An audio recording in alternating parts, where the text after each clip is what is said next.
Oi, bom dia! É uma alegria poder estar aqui com vocês mais uma vez para a nossa escola bíblica dominical. Mesmo que ainda online, é sempre um prazer poder estudarmos juntos a palavra de Deus.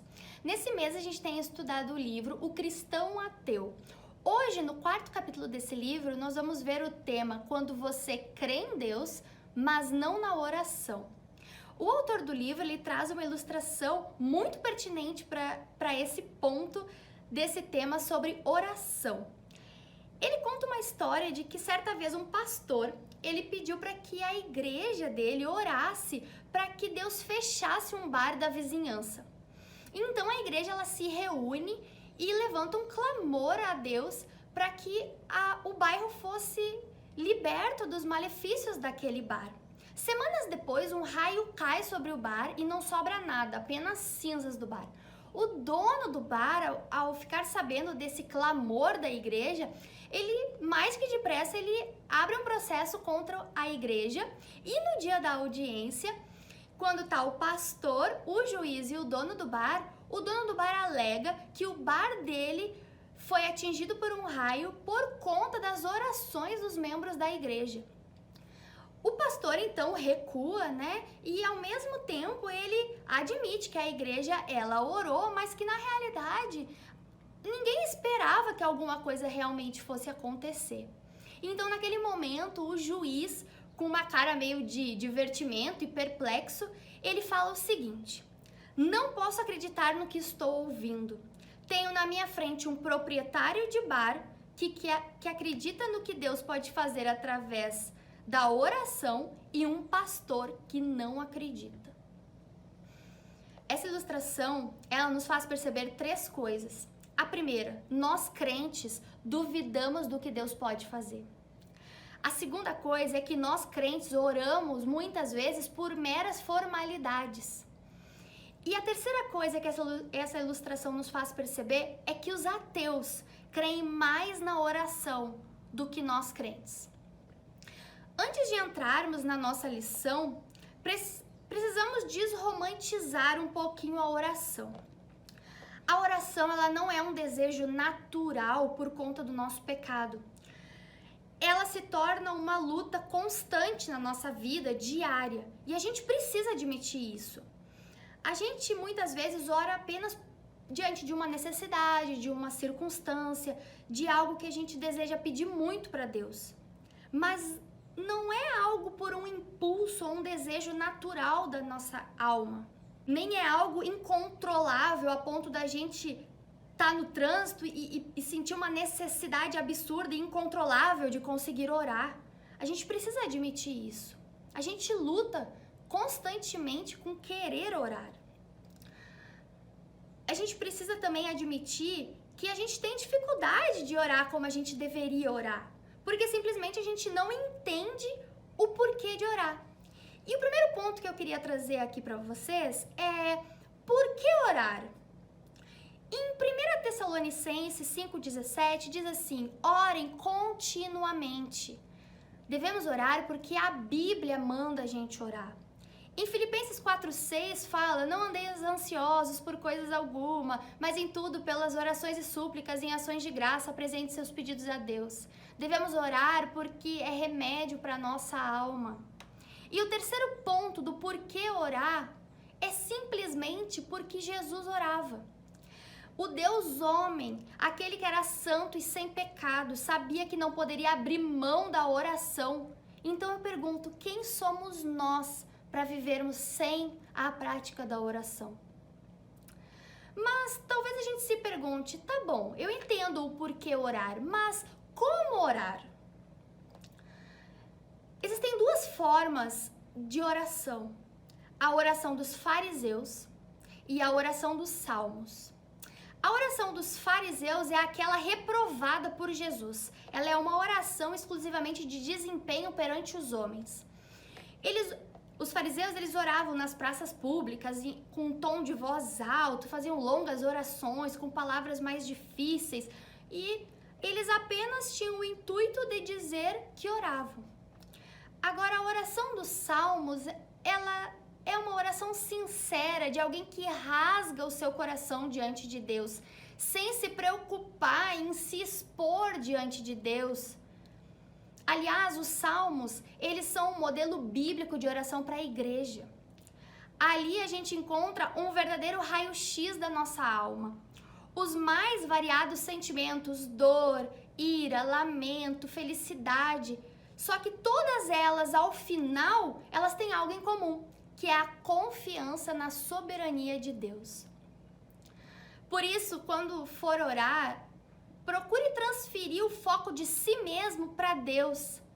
Não permita que se torne algo, um ritual vazio ou de aparência, mas seja sincero na sua oração. Não tenha medo de se expor diante de Deus, afinal Ele já conhece o nosso coração. E Deus, Ele quer ouvir o que você tem passado, o que você tem necessitado. Essa é a dificuldade que muitos de nós encontramos na oração, porque pensamos muitas vezes em que não oramos bonito, em que não temos uma boa dicção, que o nosso vocabulário talvez não é adequado. Pensamos muitas vezes nas pessoas que nos ouvem e não em quem nos ouve. A gente sente vergonha e sente até aquele calafrio amontoando quando alguém chama o nosso nome para orar em público. E isso só acontece pelo fato de que a gente não entende o motivo final da nossa oração. O terceiro ponto que eu queria ver com vocês é o poder da oração. Preciso falar aqui sobre alguns ensinamentos equivocados que a gente tem visto por aí, principalmente nas televisões, hoje em dia nos YouTubes, que são aquelas famosas expressões, eu declaro, eu determino. As pessoas usam isso como se pela oração delas tivessem poder para fazer alguma coisa, de acordo com os seus próprios desejos. Mas somente Deus tem o poder para poder criar coisas e de fazer elas existir, e tudo é pelo poder da sua palavra, não é pelo poder da nossa oração.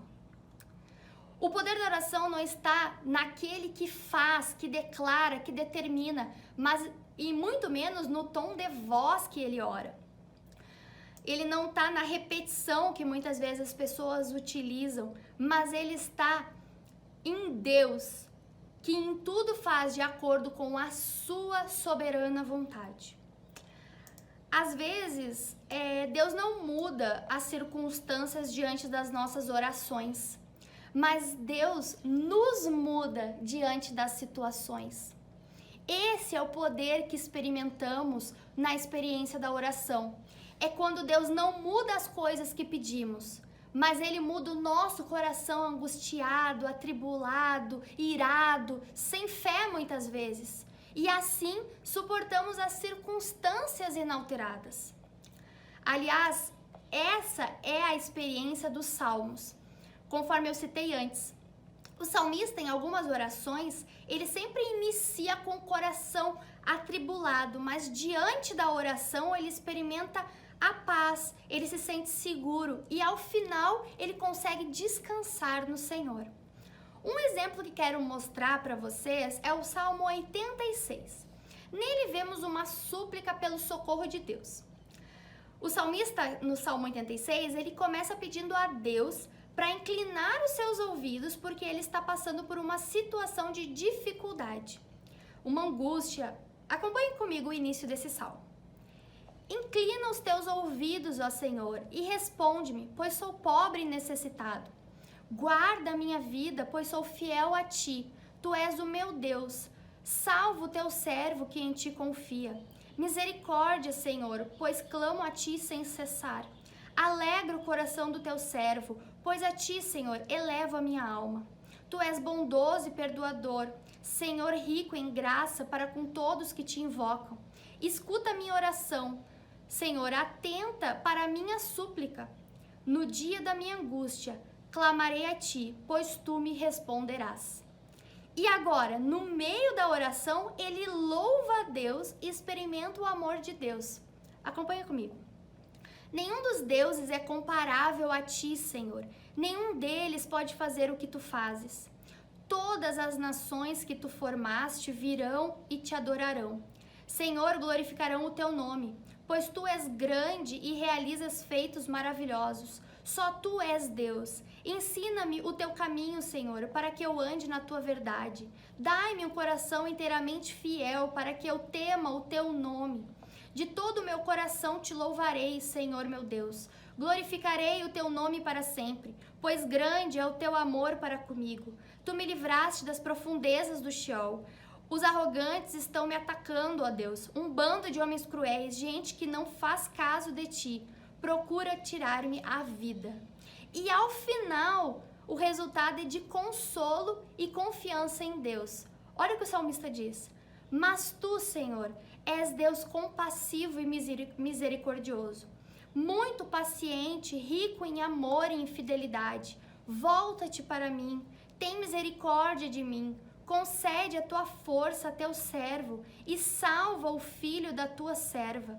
Dai-me um sinal da tua bondade para que os meus inimigos vejam e sejam humilhados, pois tu, Senhor, me ajudaste e me consolaste.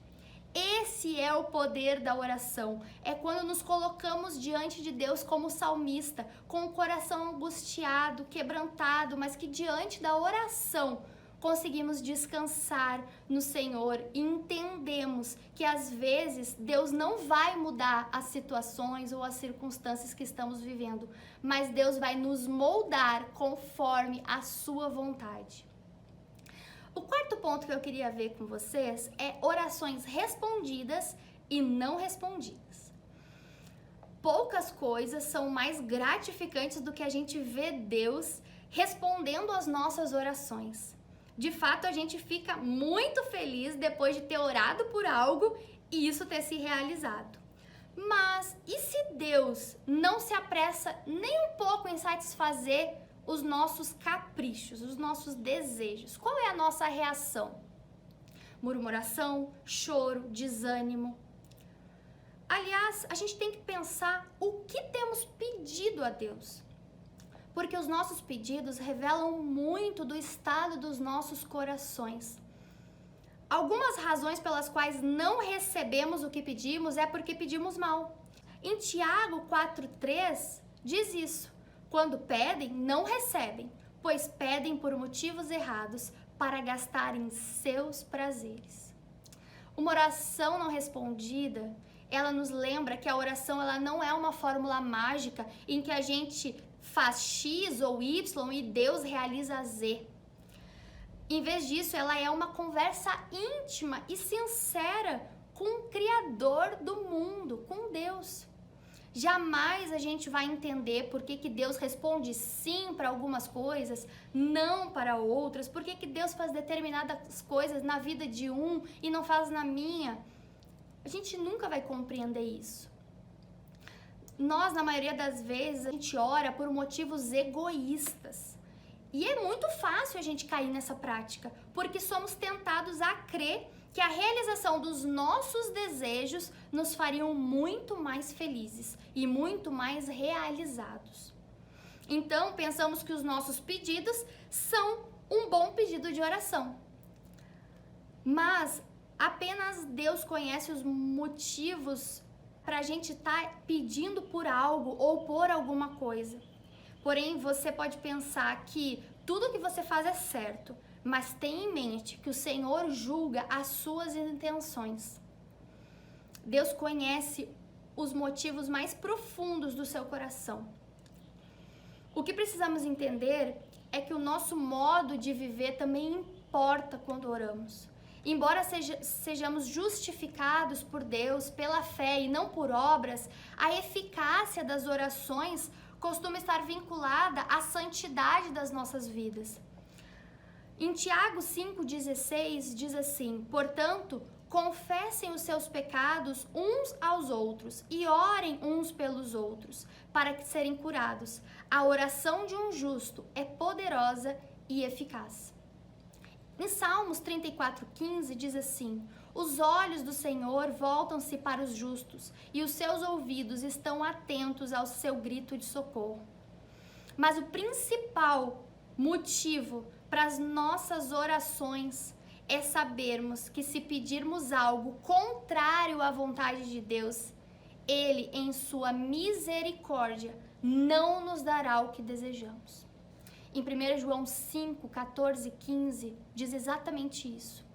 Esta é a confiança que temos ao nos aproximarmos de Deus. Se pedirmos alguma coisa de acordo com a sua vontade, Ele nos ouve. E se sabemos que Ele nos ouve em tudo o que pedimos, sabemos que temos o que dele pedimos. Deus nos dará apenas o que estiver de acordo com a sua vontade. Precisamos ter isso em mente. A conclusão desse estudo é simples. Muitos cristãos ateus creem em Deus, mas não praticam a oração com regularidade, acreditando que não são bons o suficiente ou não sabem orar. Contudo, a verdade é apenas uma: Deus está pronto para nos ouvir. Talvez essa lição chegou até nós para que a gente compreenda a importância da oração para a vida do cristão e decida começar a conversar com Deus sobre o que está nos nossos corações. Clame ao Senhor e tenha certeza que Ele te ouve. Se você, assim como eu, é um cristão ateu que raras vezes ora, eu te desafio a simplesmente começar hoje. Pois quanto maior é a frequência com que oramos, mais a nossa vida diária será cheia da presença de Deus. Orações frequentes e sinceras, elas abrem o nosso coração e a nossa mente para Deus. Devemos orar sempre e sem desanimar, confiando de que Deus faz soberanamente a sua vontade, infinitamente mais do que pedimos ou pensamos. Finalizando essa lição, quando você desligar aqui o nosso canal do YouTube, desliga seu celular, o seu computador, vá para o seu quarto, fique a sós com Deus, quebrante o seu coração diante de Deus, coloque para Ele todas as suas angústias, todas as suas necessidades, tudo aquilo que você tem passado. E peça também para Deus para que Ele te ensine a orar da maneira adequada. Que a gente possa colocar essa lição em prática nos próximos dias, nas próximas semanas e tornar a oração algo rotineiro nas nossas vidas, para que a gente não seja um cristão ateu que crê em Deus, mas não crê na oração. Amém, irmãos? Um bom domingo, que a gente possa se ver, mesmo que de longe, no nosso culto mais à noite. Fiquem com Deus, que Deus abençoe.